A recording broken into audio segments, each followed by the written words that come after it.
Durant l'any 2013, des de les comissions de direcció assistencials,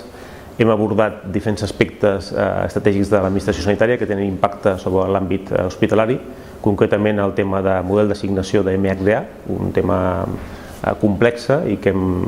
participat de forma activa tant en aspectes tècnics com en aspectes quantitatius amb l'assignació de la MHDA,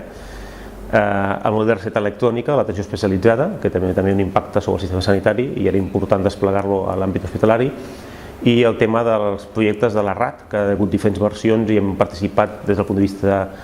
quantitatiu i qualitatiu amb tot el desenvolupament tècnic. Tanmateix ha estat un any complex des de l'àmbit de les direccions assistencials perquè hem tingut que fer front a un canvi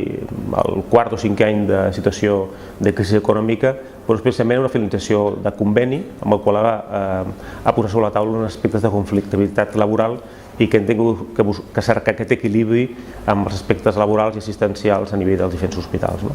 Hem aprofitat l'àmbit de les comissions per generar aquest benchmarking i intentar garantitzar les millors solucions possibles dins de l'àmbit hospitalari. Pel 2014 serà un any, esperem, de major estabilitat, però tenim diferents projectes assistencials sobre la taula.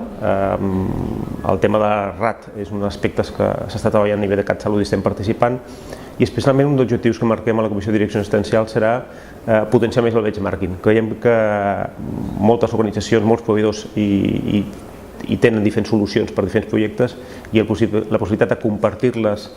i aprendre una mica del que estem realitzant ens permetrà una mica avançar més ràpidament. Per tant, crec que un dels elements claus pel 2014 serà potenciar el benchmarking conjuntament a seguir posicionant-nos com a comissió amb aspectes estratègics de l'administració sanitària.